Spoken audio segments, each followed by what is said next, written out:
श्री गणेशाय नमः। प्रिय छात्रों, लघु सिद्धांत कौमुदी के अंतर्गत समास प्रकरण में हम लोग तत्पुरुष समास को पढ़ रहे हैं और पूर्व के पाठ में हम तद्धितार्थोत्तर पद समाहारे च इस सूत्र को पढ़ रहे थे। इस सूत्र का अर्थ था तद्धितार्थ विषय में तद्धितार्थ की विवक्षा होने पर या फिर उत्तर पद परे होने पर या फिर समाहार समूह वाच्य होने पर, इन तीन दशाओं में किसी एक दशा में जो दिशावाचक और संख्यावाचक सुबंत है उसका समानाधिकरण सुबंत के साथ में समास होता है और वह तत्पुरुष संज्ञक होता है। यह हम लोगों ने पढ़ा। तद्धितार्थ विषय का उदाहरण था पौर्वशालः, जो हमने पूर्व के पाठ में पढ़ लिया। अब इस सूत्र में तीन अर्थों में से जो दूसरी दशा है, तीन दशाओं में से जो दूसरी दशा है कि उत्तर पद परे रहते भी समास होता है, तो उत्तर पद के लिए उदाहरण आ रहा है पंचगवधनः। पंचगावो धनम यस्य स पंचगवधनः। पांच गौवें या बैल जिसका धन है ऐसा कोई व्यक्ति है, उस व्यक्ति का नाम है पंचगवधनः। इसमें तीन पद हैं, पंचनजस, गोजस और धनसु। यह अलौकिक विग्रह हुआ इसका। इन तीनों पदों में अनेक मन्य पदार्थ है। एक सूत्र आगे चल के आप लोग बहुव्रीहि समास में पढ़ेंगे, उससे यहाँ पर बहुव्रीहि समास हो जाता है। पंचनजस, गोधनजस और धनसु, इन तीन पदों में अनेक मन्य पदार्थ से बहुव्रीहि समास हुआ और समासत्वात् प्रातिपदिक संज्ञा हो करके कृतद्धित समासाश्च से यहाँ पर प्रातिपदिक संज्ञा हुई और सुपो धातु प्रातिपदिकयोः से बीच के जो सुप हैं जस, जस और सु, इन तीनों का लुक हुआ तो स्थिति हो गई पंचन, गो और धन। ये तीन पद आ गए मूल, पंचन, गो और धन। अब जब ऐसी स्थिति हो जाएगी तो तद्धितार्थोत्तर पद समाहारे च में जो बात है कि उत्तर पद परे होना चाहिए, तो धन यह उत्तर पद परे रहते पंचन और गो इनमें फिर से समास होगा और वह होगा अवान्तर तत्पुरुष समास। बहुव्रीहि के अंदर पंचन इस संख्यावाची पद का समानाधिकरण जो गो पद, उसके साथ अवान्तर तत्पुरुष समास होता है। छात्र यहाँ शंका करते हैं, जब एक बार पंचन, गो और धन में बहुव्रीहि समास हो गया, विभक्तियों का लुक हो गया, तो फिर से धन परे रहते पंचन, गो में तत्पुरुष समास क्यों कर रहे हैं और कैसे होगा? एक समास हो गया तो दूसरा कैसे होगा? तो छात्रों के मन में ये संशय इसलिए रहता है, वे समझते हैं समास कोई एक प्रक्रिया है जो हो गई। विभक्तियों का लुक हो जाना ये समास नहीं है, समास केवल संज्ञा है। उस समास संज्ञा हो जाने से फिर एक प्रातिपदिक संज्ञा होती है और प्रातिपदिक संज्ञा हो जाने से सुपो धातु प्रातिपदिकयोः से सुपो का लुक हो जाता है।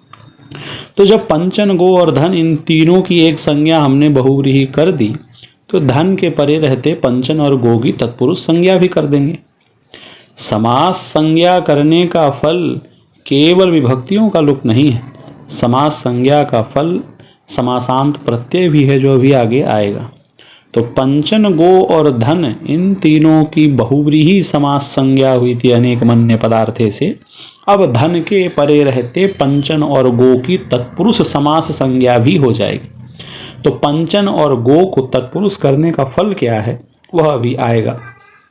अब यह जो समास है तद्धितार्थोत्तर पद समाहारे च से हो रहा है, यह महाविभाषा के अधिकार में पढ़ा गया है, वैकल्पिक वाला है, वाक् की अनुवृत्ति आ रही है।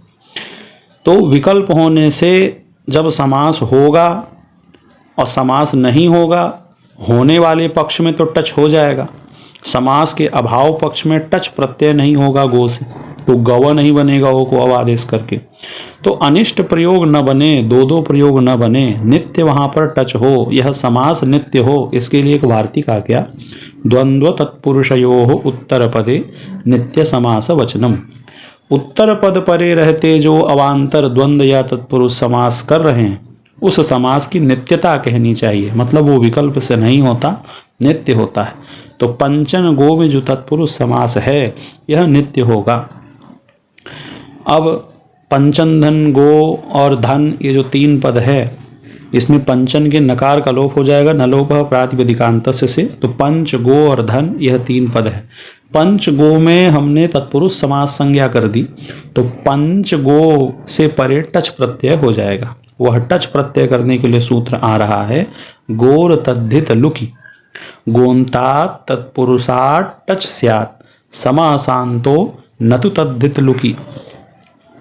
तद्धित का लुक न हुआ हो और गो शब्द जिसके अंत में हो, ऐसे तत्पुरुष समास से परे टच प्रत्यय हो और वह तद्धित संज्ञक भी हो।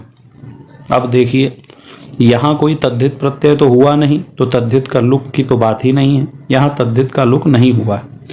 दूसरी बात जो इस सूत्र में कही, गो शब्द अंत में होना चाहिए, तो पंच गो में गो अंत में है। ऐसा तत्पुरुष समास होना चाहिए, तो पंच गो की तत्पुरुष संज्ञा हुई है। किससे? तद्धितार्थ उत्तर पद समाहारे च, इस सूत्र से उत्तर पद परे है धन। तो ऐसे गो शब्दांत तत्पुरुष समास से टच प्रत्यय हो जाता है, तो पंच गो से परे टच हो जाएगा और उसके बाद में धन है। टच में टकार की संज्ञा चुटू से चकार गया, हलंतिम से बचा अ। पंच गो अ, ओ को अवादेश तत्पुरुष एचो जवा जावा से अवादेश, और पंच गव बना और पंच गवधन को मिला दिए तो पंच गवधन। अब इस संपूर्ण की बहुव्रीहि समास संज्ञा है और प्रातिपदिक भी हुआ है, तो इस सु आदि विभक्ति आकर के पंच गवधन ऐसा प्रयोग सिद्ध हो जाएगा। तो तद्धितार्थोत्तर पद समाहारे च, इस सूत्र में जो 3 दशाएं बताई गई कि तद्धित अर्थ होना चाहिए, तद्धित अर्थ की विवक्षा होने पर समास होता है, तो उसका उदाहरण हमने पढ़ लिया पौर्वशाल। एक बात थी कि उत्तर पद परे रहते हुए समास होता है, उसका हमने उदाहरण पढ़ लिया पंचगवधन। अब उसमें तीसरा है समाहार वाच्य होना चाहिए, तो उसका उदाहरण अब हम पढ़ेंगे पंचगवम। यह हम अगले पाठ में पढ़ेंगे।